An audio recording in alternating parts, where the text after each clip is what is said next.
Bem-vindos à Câmara Comercial Brasil-Estados Unidos. Eu sou o John Welch, o diretor executivo. Temos a honra de ter o excelente Luiz Fux, Supremo Tribunal Brasileiro. E realmente, só para dizer que a Câmara é um lugar exatamente para melhorar os vínculos em qualquer parte de estudos entre o Brasil e os Estados Unidos, na parte de negócio, na parte de direito, na parte de cultura, etc. E realmente estamos com uma grande honra ter o Luiz Fux conosco. Good morning, everyone. It's my great pleasure to make the presentation of this highly requested keynote speaker to this highly qualified audience. Eu peço licença ao nosso anfitrião, John Welch, que a propósito está falando muito bem português, para prosseguir também falando em português, já que a maioria da nossa audiência é de brasileiros. E o ministro Luiz Fux, possivelmente, é o homem mais patriota que eu já conheci em toda a minha vida. O amor que o ministro Luiz Fux tem pelo nosso país, ele demonstra com muita clareza nas suas decisões e em uma belíssima trajetória de quase 40 anos dedicados ao Poder Judiciário brasileiro. É certamente o juiz mais citado na jurisprudência brasileira. É impossível passar um dia no tribunal sem ler ou ouvir o nome dele sendo citado. Obviamente não é por obra do acaso, mas por dois motivos.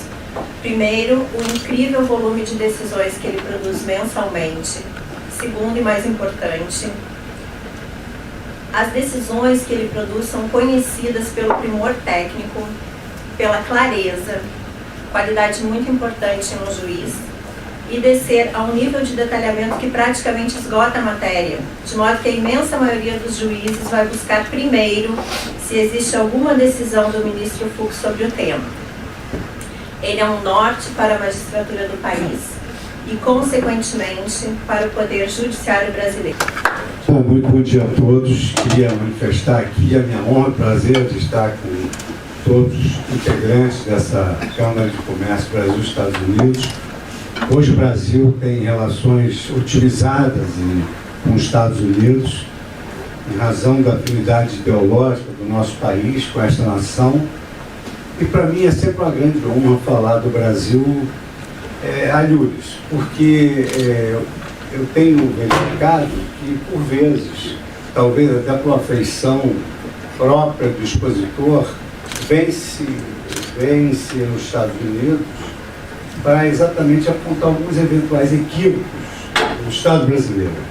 Mas o Estado brasileiro tem grandes virtudes e ele depende de homens patriotas, homens vocacionados, e homens que entendem o país como o ar que ele respira, como a língua, nossa língua, o berço dos meus filhos, tem um deles aqui hoje, o Rodrigo Fux, e o túmulo dos nossos antepassados.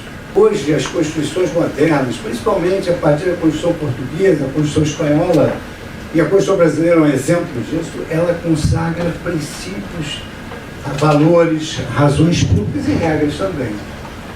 E, por exemplo, o Brasil é uma república federativa que tem como um dos seus fundamentos o valor moral, que é a dignidade da pessoa humana. Há um valor importante para o segmento, que é a livre iniciativa. Nós temos uma Constituição que tem uma defesa fantástica da ordem econômica. Mas temos princípios também. E a própria Constituição estabelece que as regras e os princípios têm força. É claro que, havendo uma regra constitucional, ela supera o princípio. Mas na lacuna, o juiz aplica os princípios. Então, por exemplo, temos o princípio da livre iniciativa, da livre concorrência, da proteção da dignidade da pessoa humana, da cidadania, da soberania popular. E temos regras inerentes à atividade econômica. O Estado não deve intervir na economia, está escrito na Constituição, salvo exceções para criar longamanos do Estado através das concessões, das permissões. As concessionárias fazem, às vezes, do Estado naquilo que ele não consegue, digamos assim, atender às expectativas populares. por iniciativa popular, criou-se a lei da ficha limpa. Só que a Constituição Federal estabelece que para mudar a regra do jogo eleitoral tem que se obedecer um período anuo. Ou seja, só pode mudar a regra do prévio eleitoral respeitado o princípio da anualidade, um ano antes. Porque as pessoas, um ano antes, já começam a se preparar, fazer campanha, etc. Então surgiu a primeira lei da ficha limpa. Só que essa era uma lei de iniciativa popular, surgida em junho para aplicar em outubro. Era uma aspiração popular. Era aquilo que representava a paixão passageira, mas da sociedade. Sucede que é uma regra da Constituição que estabelece, no artigo 16, que não pode mudar a regra do jogo antes de um ano. E eu entrei ali para ser o juiz da Constituição, o guardião da Constituição. Então, meu grande dilema era exatamente lutar contra os meus valores morais e a minha missão de defender a Constituição. Então, na verdade, ali naquele episódio da ficha limpa 1, havia uma regra. O princípio, havia também o princípio da moralidade nas eleições, mas o princípio não vence a regra. O princípio só se aplica para efeito de ponderar valores. Mas havia uma regra expressa. E eu, então, tive que, como juiz da Constituição, aplicar a regra do artigo 16, muito embora não pudesse ter levado para a minha decisão aquilo que era o meu sentimento. Muito embora a sentença venha de sentido e de sentimento, ali eu deveria me portar como guardião da Constituição. Eu nunca passei um período tão desagradável na minha vida institucional. Porque como eu era muito aplicado na faculdade, então eu recolhia louros disso. Só que quando eu votei pela guarda da Constituição, a opinião pública apaixonada, que essa não pode influir nos julgamentos, ela não aceitou o meu desempate, que eu entrei para desempatar várias coisas no Supremo com 15 dias. Pois bem, aí então eu, no meu voto, manifestei que era o grande espetáculo da democracia, a lei da ficha limpa, mas que só poderia ser aplicada no pleito posterior.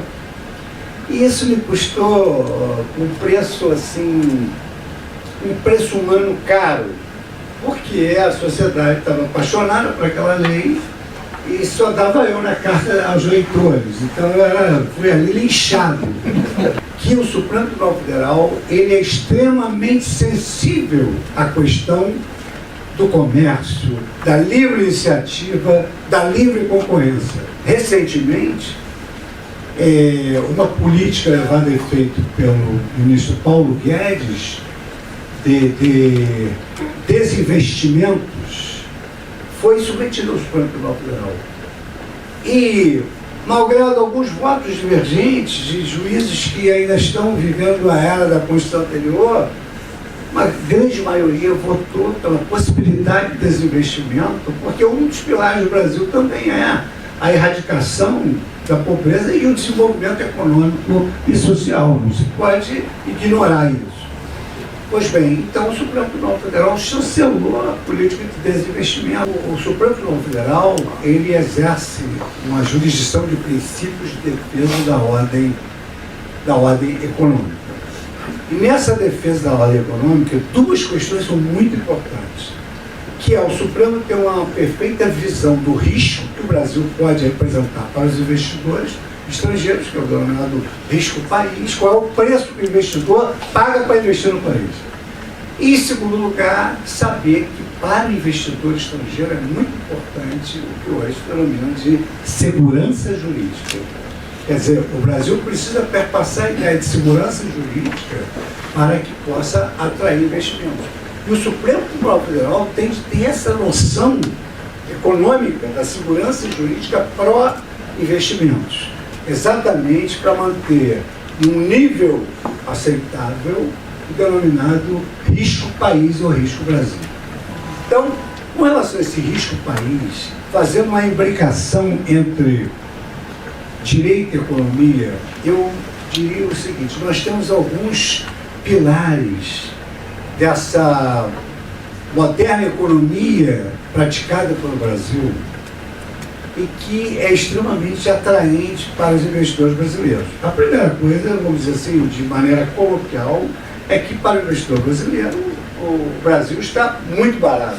Isso explica que todas as concessões foram vencidas por investidores estrangeiros.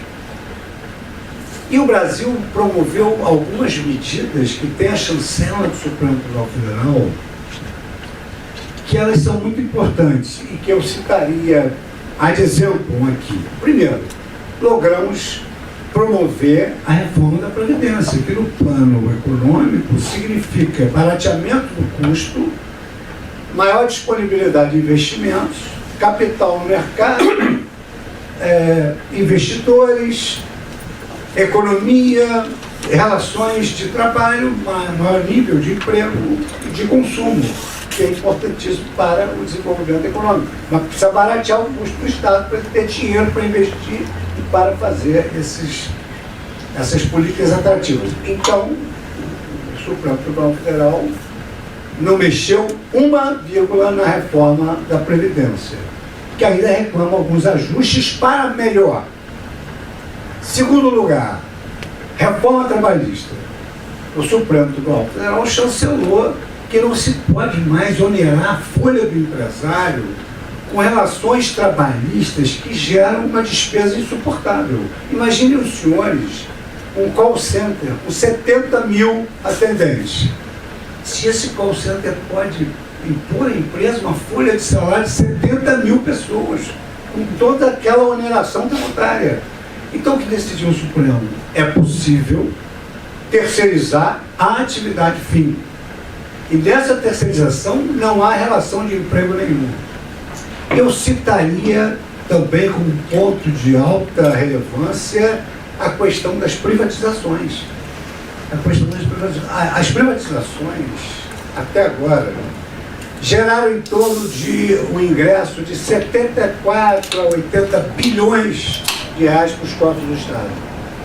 Só a alienação do setor de gás gerou 33 bilhões ao Brasil.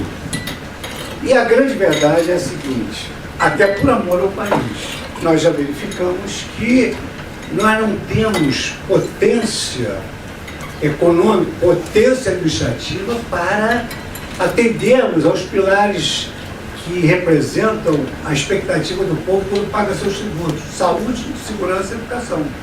Nós estamos deficitários nessas áreas. E então, a tendência vai ser efetivamente a privatização, que é em prol do Brasil. O Brasil, à luz de um evento muito interessante que ocorreu na Itália sobre azione seriale e tutela jurisdicionale, ações em série e prestação da justiça, ações iguais, só mudavam as partes, teses iguais.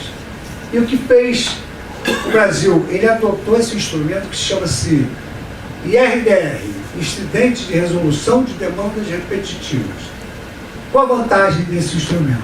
A vantagem desse instrumento é trabalhar com dois valores constitucionais caríssimos: isonomia e segurança jurídica. Então, esse incidente, ele faz com que todos os processos iguais fiquem parados. Ele é julgado ou pelo STJ ou pelo Supremo. E uma vez fixada aquela tese, ela se introjeta nessas milhares de ações. E dessas decisões que absorvem essa tese fixada, não cabe recurso. Então, digamos assim, numa linguagem bem coloquial brasileira, matam-se vários coelhos com uma cajadada só, porque ali aquela tese torna irrecorrível aquela questão. Então o Brasil também adotou esse instrumento para que haja uma duração razoável dos processos.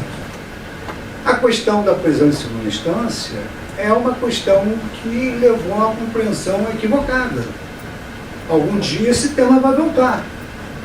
Por quê? Porque não há país no mundo que possa conceber que uma pessoa é investigada, denunciada, condenada de novo e entra no Supremo Tribunal Federal com presunção de inocência. Não pode, porque a presunção de inocência é uma presunção que admite prova em contrário. Então, a partir do momento que a pessoa é condenada, já mitiga um pouco a presunção de inocência. Se ela é condenada em segundo grau, essa presunção de inocência está muito rarefeita. Tanto mais que nos tribunais superiores não pode mais discutir autoria do crime nem materialidade, só violação de lei. Então o crime está pacificado, a autoria e a materialidade. Então por isso é que todos os países adotam a prisão de segunda instância. Ministro, muito obrigada por estar com a gente hoje, por dividir os seus insights. É sempre um prazer ouvi-lo falar sobre temas tão relevantes para o nosso país com tanta profundidade e leveza.